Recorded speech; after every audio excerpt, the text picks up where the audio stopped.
بسم اللہ الرحمن الرحیم۔ بیٹے کی خواہش میں پالا جن کا بچہ۔ میرے شوہر نے باسکٹ نکالی اور اس کا ڈھکن اٹھایا تو اس میں بے حد خوبصورت بچہ تھا۔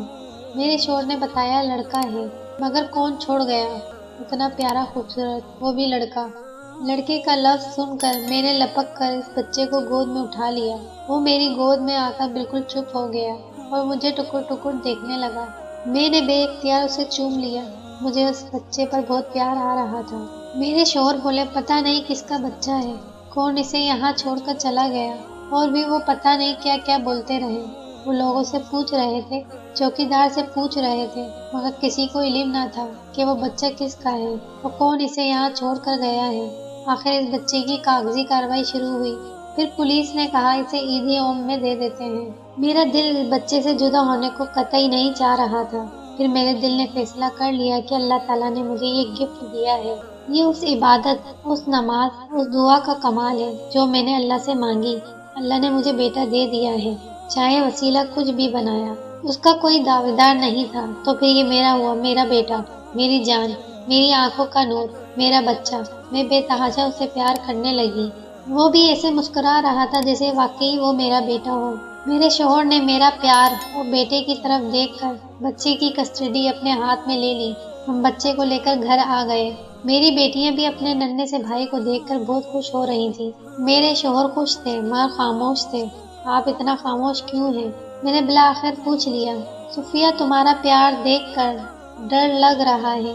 اگر کسی اور کا بچہ ہوا اور وہ لینے آ گیا تو تمہیں دیتے ہوئے بہت دکھ ہوگا۔ کچھ نہیں ہوگا، یہ میرا بیٹا ہے۔ اللہ تعالیٰ نے یہ مجھے گفٹ کیا ہے، یہ میرے دعاؤں کا پھل ہے۔ ہم نے اس کا نام علی رکھ دیا اور ہم ہنسی خوشی رہنے لگے۔ معاشی پریشانی تو تھی ہمارے ساتھ، مگر پتہ نہیں کیوں اب ان پریشانیوں سے میں گھبراتی نہیں تھی۔ اپنے بیٹے کی محبت میں اب مجھے یہ پریشانی بھی نظر نہیں آتی تھی۔ اپنے بیٹے علی میں نے ایک بات دیکھی، وہ سارا دن ہمارے ساتھ رہتا، مگر جب سونا ہوتا تو اسے نیند اس باسکٹ میں ہی آتی تھی۔ جب وہ نیند سے بے چین ہو جاتا تو میں اسے باسکٹ میں لٹا دیتی اور آرام سے سوتا رہتا تھا۔ آج پھر مالک مکان آیا تھا کرایہ مانگنے۔ تیسرا مہینہ ہونے کو آیا، ہم نے کرایہ ادا نہیں کیا تھا۔ وہ بہت غصے میں بولا تھا، کل شام تک اگر آپ لوگوں نے 3 مہینے کا کرایہ ادا نہ کیا تو یہ مکان خالی کرنا ہوگا۔ میں پولیس کو بھی لے کر آؤں گا، دیکھتا ہوں کیسے مکان خالی نہیں کرتے تم لوگ۔ یہ کہہ کر وہ چلا گیا۔ میں پریشان تھی کہ اب کیا ہوگا۔ اس مہینے ہمیں علی ہمارا بیٹا مل گیا تھا، اس وجہ سے اس کے کپڑے، دودھ وغیرہ پر کافی خرچ ہو گیا تھا۔ 5,000 رکھے تھے میں نے، مگر مکان 10,000 کرایہ پر تھا۔ اوپر سے 3 مہینے کا کرایہ کا مطلب تھا 30,000 روپے۔ کہاں سے آئیں گے 30,000 روپے؟ کیا ہوگا؟ میں اسی فکر میں پریشان تھی کہ میرے شوہر بھی آ گئے۔ میرا اداس پریشان چہرہ دیکھ کر پوچھا، کیا ہوا ہے تمہیں؟ میں نے تمام بات بتائی تو وہ بھی پریشان ہو گئے۔ اب 30,000 روپے کہاں سے آئیں گے؟ میرے شوہر نے غصے میں کہا، میں نے تمہیں اس مہینے کا کرایہ دیا تو تھا کہ مالک مکان کو دے دینا، مگر تم سنتی کہاں ہو؟ بیکار میں فضول خرچ کرتی رہتی ہو۔ آپ کیسی بات کر رہے ہیں؟ وہ پیسے ہم نے اپنے بیٹے علی پر خرچ کیے ہیں۔ اسی وقت علی زور زور سے رونے لگا۔ میں تڑپ کر علی کے پاس گئی، باسکٹ سے علی کو نکال کر گود میں اٹھا لیا۔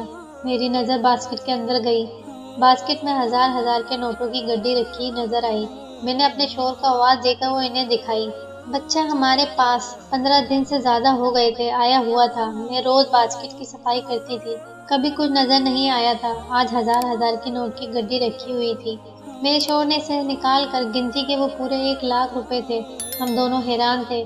دوسرے دن مالک مکان کو 30,000 کا کرایہ دے دیا، پھر بھی 70,000 ہمارے پاس بچ گئے۔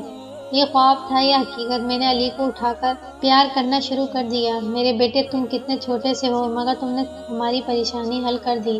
میرے شوہر بولے، پہلے یہ تو سوچو کہ یہ پیسے اس ٹوکری میں کہاں سے آئے؟ کہیں یہ بچہ جن تو نہیں ہے؟ آپ بہت خراب ہیں۔ ایک تو میرے بیٹے نے آپ کی پریشانی حل کر دی اور آپ اسے جن کہہ رہے ہیں۔ وہ خاموشی سے علی کو دیکھتے جا رہے تھے۔ پھر ہم نے ان پیسوں سے ریفریجریٹر اور واشنگ مشین خرید لی، کیونکہ گرمیوں کے دن تھے اور ٹھنڈے پانی کے بغیر نہیں رہا جا سکتا تھا، اور ہاتھ سے کپڑے دھو دھو کر میرے ہاتھ دکھ جاتے تھے۔ اور پھر تو جیسے پیسوں کا سلسلہ شروع ہو گیا۔ ہمارا گھر چیزوں سے بھرنے لگا۔ اب ہم ایک پرسکون زندگی بسر کر رہے تھے۔ میں نے اپنا ہر مسئلہ اپنے بیٹے علی کو بتانا شروع کر دیا۔ میرے شوہر چپ و خاموش رہنے لگے، بس وہ کبھی کبھی علی کو بہت حیرانگی سے دیکھنے لگتے تھے۔ ہمیں برابر ٹوکری سے پیسے مل رہے تھے۔ آخر ہمارے پاس اتنی رقم ہو گئی کہ ہم نے کاروبار شروع کر دیا اور اللہ نے اس کاروبار میں اتنی برکت کی، وہ ترقی کرتا رہا۔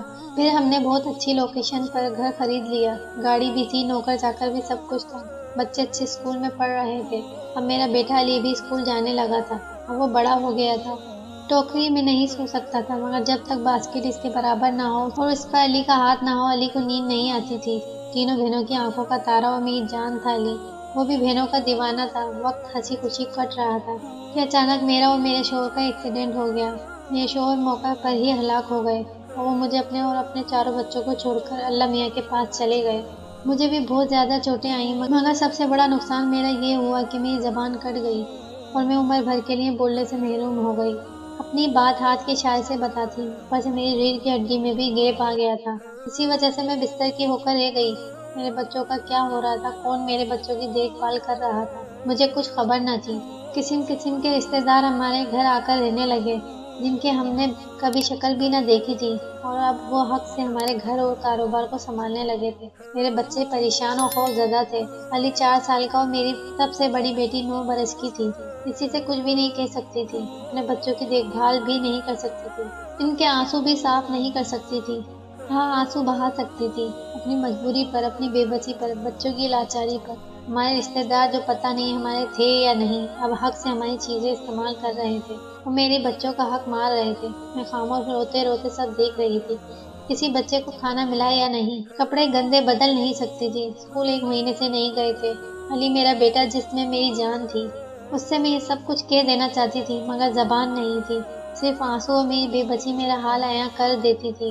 ایک دن علی مجھ سے لپٹ کر سو رہا تھا، میری آنکھوں سے آنسو گر رہے تھے، جس سے علی کی آنکھ کھل گئی۔ وہ مجھے دیکھنے لگا، پھر اپنے ننھے ننھے ہاتھوں سے میری آنکھ کے آنسو صاف کرنے لگا۔ مگر میری بے بسی جو علی سے سب کچھ کہنا چاہ رہی تھی، مگر زبان کٹ جانے کی وجہ سے کچھ نہیں کہہ پا رہی تھی، اس بے بسی پر میں تڑپ تڑپ کر روئی۔ وہ جتنا آنسو صاف کرتا، میرے آنسو اس سے زیادہ نکل جاتے۔ اچانک علی بولا، ماں تم پریشان مت ہو، میں سب سنبھال لوں گا، بس پاپا کے 40ویں کا انتظار ہے، وہ ہو جائے پھر چاہے تمام جھوٹے رشتے داروں کو یہاں سے نکال دوں گا۔ میری بہنوں کی ذمہ داری اب میری ہے، آپ پریشان مت ہو۔ میں حیران تھی اور اتنی صاف لہجے میں علی کو بات کرتا دیکھ رہی تھی۔ وہ 4 سال کا تھا بھی اور وہ مجھ سے اتنی بڑی باتیں روانی سے کر رہا تھا۔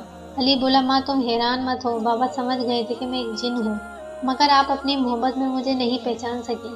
میری ماں کے 10 بیٹے پیدا ہوئے تھے، تمہاری دعا تمہارے بیٹے کی طلب کی وجہ سے میری ماں نے مجھے تمہاری جھولی میں ڈال دیا، مگر وہ ماں تھی، روز مجھ سے ملنے اس باسکٹ میں آتی ہے۔ جب ہمارے گھر میں پریشانی ہوئی، میری ماں نے اس کا حل پیسے کی گڈی کی شکل میں نکال لیا۔ میں آپ کی نظر میں 4 سال کا ہوں، مگر حقیقت میں 20 سال کا ہو گیا ہوں، مگر آپ کا وہی 4 سال کا بیٹا بن کر اپنی بہنوں کو سایہ دوں گا۔ اب آپ کو آپ کا سگا بیٹا بن کر دکھاؤں گا۔ اگر آپ کو مجھ سے ڈر لگ رہا ہے تو میں آپ کے پاس سے دور چلا جاؤں گا۔ میں نے اپنا سر نفی میں ہلا کر علی کو آنکھ کے اشارے سے اپنے پاس بلایا، اس کا ماتھا چوم لیا۔ وہ خوش ہو گیا، پھر بولا، بس ماں تمہارا ساتھ میری طاقت بن گیا ہے، انشاءاللہ آپ کو اس بستر سے اٹھا کر دم لوں گا۔ مجھے اپنی علی کی باتیں سن کر کہ وہ ایک جن ہے، بالکل خوف محسوس نہیں ہوا۔ میں شکریہ ادا کرنا چاہتی تھی اس جنی ماں کا جس نے اپنے 10 بچوں میں سے ایک مجھے گفٹ کر دیا تھا۔ اس ماں کا بہت بڑا دل تھا۔ پھر علی نے میرے سامنے ایک 20 سال کے لڑکے کا روپ بدلا۔ وہ بولا، ماما اب میں اس روپ میں لوگوں کے سامنے آ کر آپ سب کو بچاؤں گا اور اپنی بہنوں کے لیے ان کے چھوٹے بھائی کے روپ میں رہوں گا۔ اور پھر واقعی علی نے تمام نام نہاد رشتے داروں سے جان چھڑا دی اور میری بیٹیوں کی دیکھ بھال اس طرح کرنے لگا جیسے واقعی ایک بڑا بھائی کرتا ہے۔ میری بڑی بیٹی بنش نے پوچھا، ماما یہ کون ہے، وہ کس کے رشتے دار ہیں؟ میں مسکرانے لگی، زبان تو تھی نہیں اس لیے بول نہیں سکتی تھی۔ پھر میری چھوٹی بیٹی بولی، مگر جو بھی ہے، جس کا بھی رشتے دار ہے، ایسا لگتا ہے کہ ہمارا بڑا بھائی ہے جسے ہمارا چھوٹا علی بڑا ہو گیا ہے۔ پھر دنیا نے دیکھا کیسی میری تینوں لڑکیوں کی اچھی جگہ شادی کروائی۔